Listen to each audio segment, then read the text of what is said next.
बिस्मिल्लाहिर्रहमानिर्रहीम। Thank you so much. और मैं समझता हूँ कि ये आपने बहुत अच्छी कोशिश की है कि आपने जो है ना वो जो फ्रीक्वेंटली आस्क्ड क्वेश्चंस होते हैं आपने सोचा है कि चलें वो एक पब्लिक के लिए जो है वो हम उनका अवेलेबल हों। और क्योंकि बहुत सारे लोगों के जहनों में क्वेश्चंस होते हैं उसके लिए या तो फ़ोन करना करते हैं ऑफिस में, डेफिनेटली सब लोगों की फ़ोन कॉल्स अटेंड भी नहीं की जा सकती हैं। व्हाट्सएप नंबर भी हम लोगों ने दिया हुआ, लेकिन ज़ाहिर है डेफिनेटली उस पर भी जो है वो एक रश और फिर आजकल जो है वो बाज़ों का सिग्नल्स का इशू, ये सब मसले आते हैं। तो इस क्वेश्चन आंसर्स के सेशन की वीडियो से एक बेनिफिट सबसे बड़ा तो ये हो जाएगा कि आप लोगों को उन क्वेश्चंस का आंसर मिल जाएगा जो कि आप लोगों के दिमाग में जो है वो जन्म लेते हैं।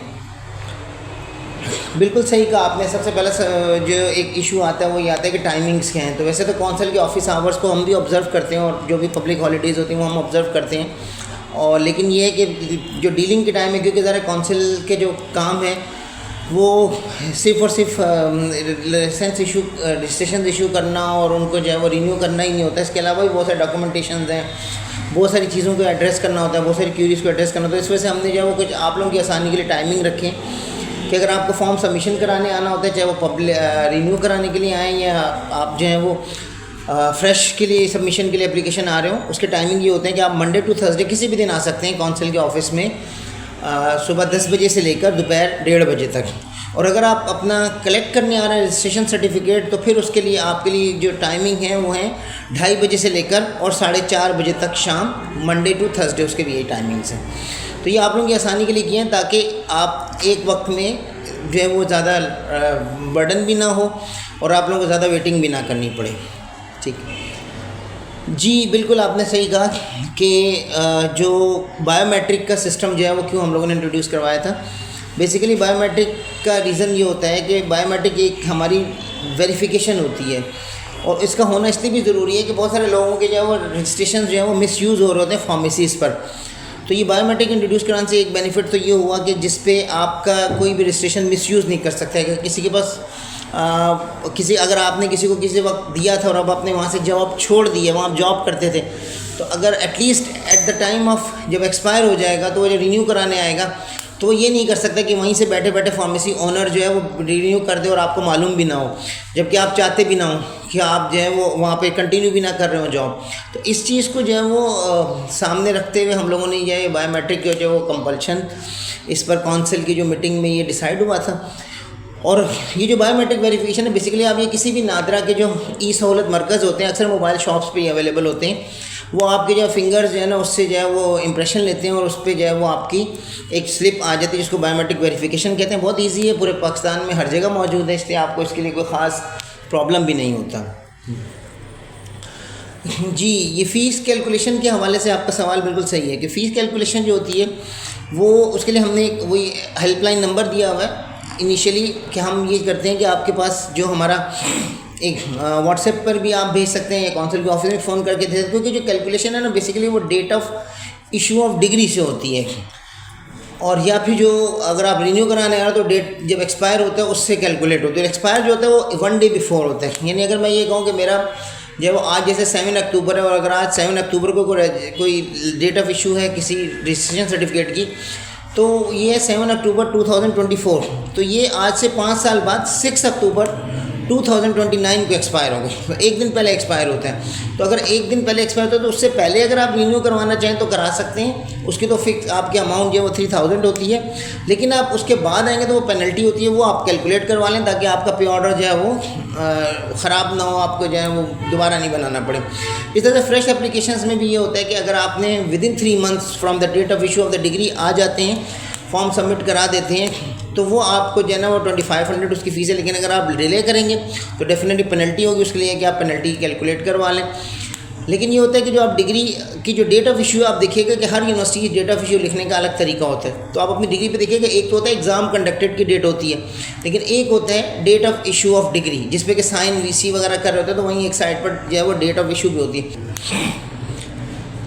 जी, बिल्कुल सही कह रहे हैं आप। अथॉरिटी लेटर के हवाले से जो है वो कौंसिल ने अपनी मीटिंग में जो है वो ये डिसाइड किया था 11th में भी 12th में भी कि ये जो है वो अथॉरिटी लेटर जो है वो नहीं, उसकी बेस पे रजिस्ट्रेशन सर्टिफिकेट्स नहीं इशू किया जाएगा। उसकी सबसे बड़ी वजह ये है कि यहाँ पर बहुत सारे जो सर्टिफिकेट्स हैं वो मिसयूज़ हो जाते हैं। अथॉरिटी लेटर जो है वो हमारे यहाँ किसी के पास अगर आपने कहीं जॉब की है तो डेफिनेटली आपने CNIC भी जमा कराया होगा, तो वो आपके CNIC की कॉपी लगाकर और उसके एक लेटर खुद से बनाकर और हमारे पास लेकर आ जाएगा और आकर बोलेगा कि ये अथॉरिटी लेटर इन्होंने दिया है।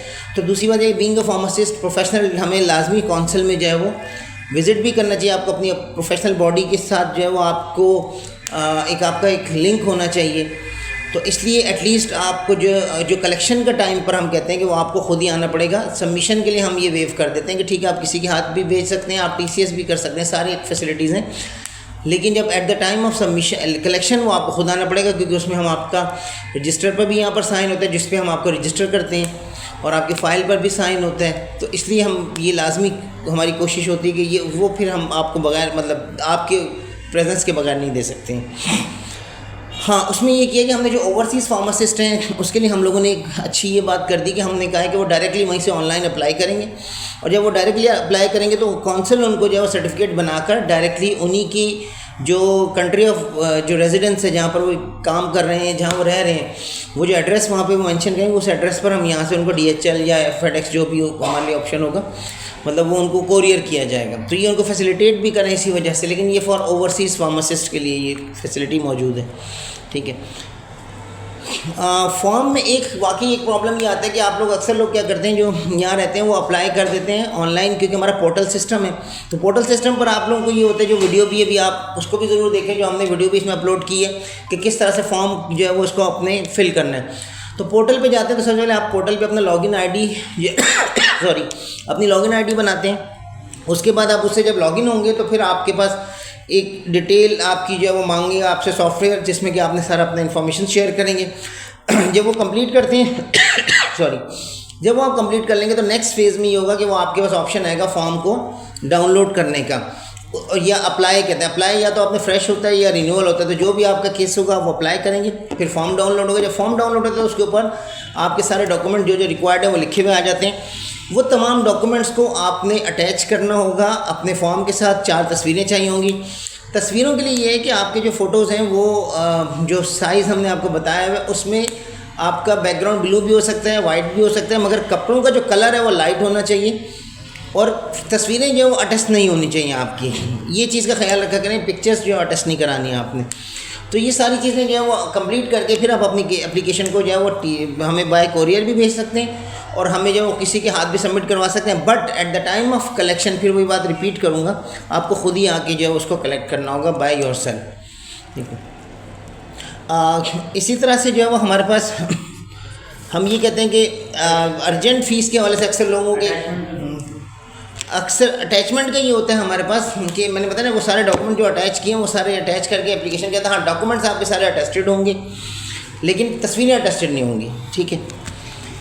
अर्जेंट फ़ीस के हवाले से ये है कि हमने क्लियरली ये मैसेज दिया हुआ, और मैं सब लोगों को ये बाकायदा हमने अपने नोटिस बोर्ड पे लगाया है कि कौंसिल में किसी किस्म की आपसे अर्जेंट फ़ीस नहीं ली जाती, क्योंकि हमारे लिए आपका हर काम अर्जेंट है और हम हर काम आपका अर्जेंट बेसिस पर ही करते हैं। तो इसलिए इसके लिए कोई भी अर्जेंट फ़ीस नहीं। जैसे अक्सर इदारों में होता है कि नॉर्मल फ़ीस होती है, अर्जेंट फ़ीस होती है, मोस्ट अर्जेंट होती है।